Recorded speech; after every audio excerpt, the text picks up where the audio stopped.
King, Warrior, Magician, Lover. It's a book that I read yesterday, finished reading this morning. It is written by Robert Moore and Douglas Gillette. The book explores archetypes found in the mature masculine psyche. It's inspired by Jungian archetypes. And yeah, so I'm going to be talking about what I learned from the book. And yeah, so it talks about 4 different archetypes, and that being the title. And many adult males, they haven't really unlocked those parts of their brain. There's a lot of grown men walking around, but inside they're still boys. Immaturity and stupidity still are a lot. And so it really goes into like 8 different archetypes. So there's the adult ones, which is King, Warrior, Magician, Lover. And there's the boy ones, the child archetypes. And so each of these are like, I guess they're like within us. And it talks about how these develop and how some of these pitfalls can be created in it. And so it really breaks down the different archetypes between immature men and like men. It talks about how in our culture today, there's not really a ritual anymore to go from boy to man or any of that stuff where it just, and so I guess I'll go into the 4 different archetypes. So for the boys, there's the divine child, which is the first archetype, which is the boy version of the king. It represents innocence, wonder, and hope for the future. And one of the, I guess, pitfalls or like shadow, I don't know, is the high chair tyrant, which, so basically, we all know someone that has this and hasn't been able to control their they seek attention. There's like narcissism. When things don't go their way, they throw a tantrum. And so the divine child, they truly believe that they're the center of the universe, because in psychology, I mean, kind of you are the center of your own universe, because like growing up, the only thing you perceive is your own sensory things, and you are you. So a lot of people think about themselves, and the divine child believes that he is himself. And if people don't mature, they truly think that they're better than everyone else or the center of the universe. There was some part of the book where it was talking about if that part of you doesn't mature and turn into the king, you have people that think they're Caesar, or people that just, when they get a promotion, it goes to their head, goes to their ego. There's just people. And yeah, the divine child, as I said before, as you mature and develop more, when you get older, it develops into king. So the archetype, or the energy of the king, it represents ownership. It represents responsibility and owning the things in your life and the things that you have, like support, guidance. It's basically, yeah. I didn't say anything there.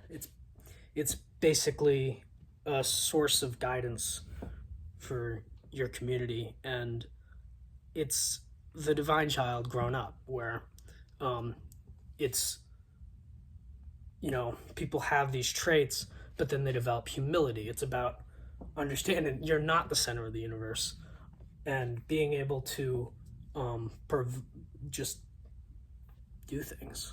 I'll get better. As I keep making videos, I will get better at talking. I will get better at explaining things. This is my third, yeah. So the next boy archetype is the hero. The hero represents courage, adventurousness, risk-taking, and the boy, the boy version of the warrior is the hero. So the hero is arrogant, he's overconfident, he's selfish, and so the hero, what he strives for personal gain. So the hero will work very hard for something for selfish reasons. So the hero will fight for themselves, their own glory, their own thing, while the warrior will fight for something greater than himself, whether that be religion or nation or something just more important, bigger. So the warrior has that humility, it's the maturity, and the warrior, so when the hero matures into the warrior, he develops things like courage and discipline, and he doesn't just fight for himself, he fights for what's just, and he fights for something larger. And so the warrior energy inside, I guess, the psyche, this is what the book's saying. The book is saying that this person, it represents the action, the actual doing.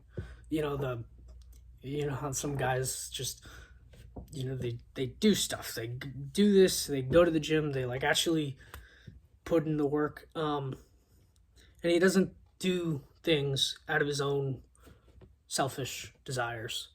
So in the book, it talked about a samurai and how he was going to kill someone that he was supposed to kill because it was attacking the nation or something.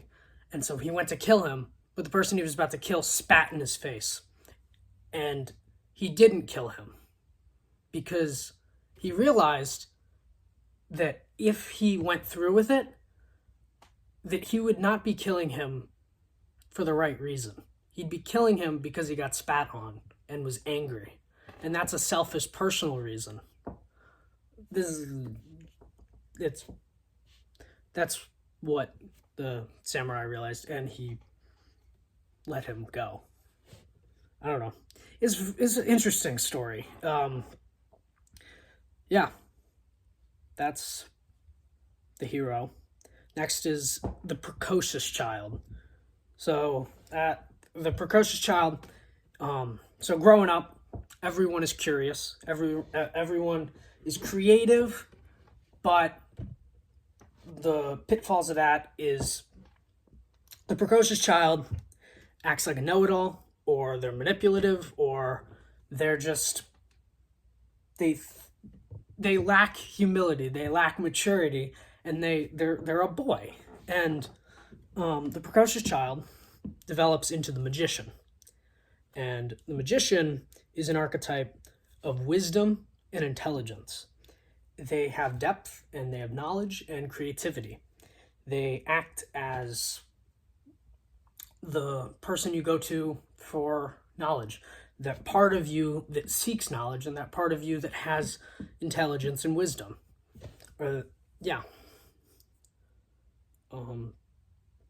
Not much for that one. I didn't really take too many information on that one. The next one is the Oedipal child. So this is the boy version of the lover. So the Oedipal child, the word Oedipal comes from Oedipus, which is a Greek tragedy that actually I am going to be making a video about. Oedipus Rex. That should be interesting. About hubris and arrogance. But that'll come later. Maybe I might do that today. I kind of want to do that today. I don't know. We'll see. Anyways, so Oedipal child. It's basically it kind of stems from the Oedipus complex, which is where a child developing will love his mother and hate his father. It's weird. Oedipus Rex killed his mom and married his no killed his dad, married his mom, and had kids with his mother. It was interesting. The Greek tragedies were very interesting. But yeah, so the Oedipal child will have emotional bonds, and love will shape his identity.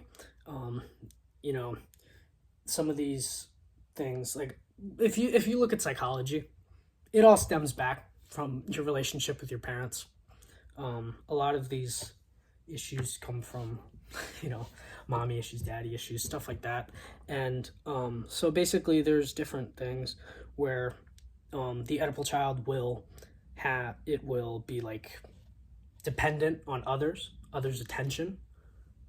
There's a lot of self discipline, like you're depending on someone else. And the other thing is, there's a certain type of Oedipal child, they'll be a dreamer. So rather than actually facing the reality of relationships and things in life, they'll just go off and dream and fantasize about whatever, daydream about random stuff in the corner or something.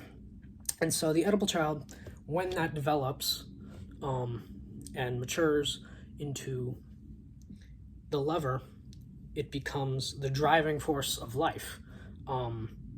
Instead of having an unhealthy dependentness on the other people or a selfishness, it will be a actual caringness, and it embraces connection, passion, and it really drives actual meaningful connection and relationships in life. So that's the lover. That's all of it. Basically, if you look at all of them, growing up, we have the four, and reading the book, you really read it and you realize, okay, I can work on that, or I can do this to develop into that. Because some people, there's some grown adults that still have the boy archetypes as driving factors, and they haven't developed the man or the masculine archetypes here in their psyche. And I don't know, it's just labels for different parts of psychology, I guess.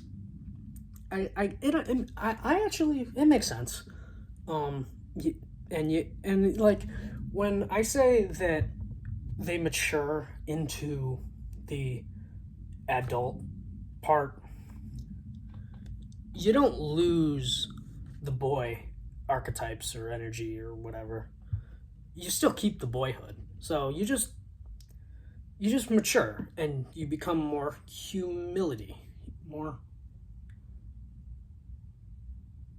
I had a brain fart there. You become just better. And so the magician, the lover, the king, the warrior, you're not just one of them. You're all of them. And all 8 of these archetypes are within basically everyone.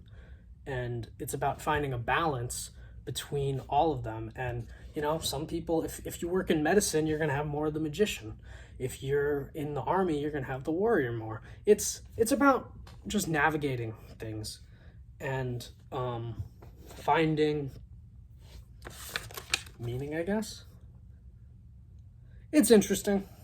I think it was a good read. I think a lot of, if you're a dude growing up, you should probably read the book, because it goes in depth. It goes in way more depth about some of the psychology and the behaviors, and it really labels it and makes you think about, like, okay, where am I? What am I? I don't know. It's just one of those psychology books. That's all I can say. There's yeah. It's a good one.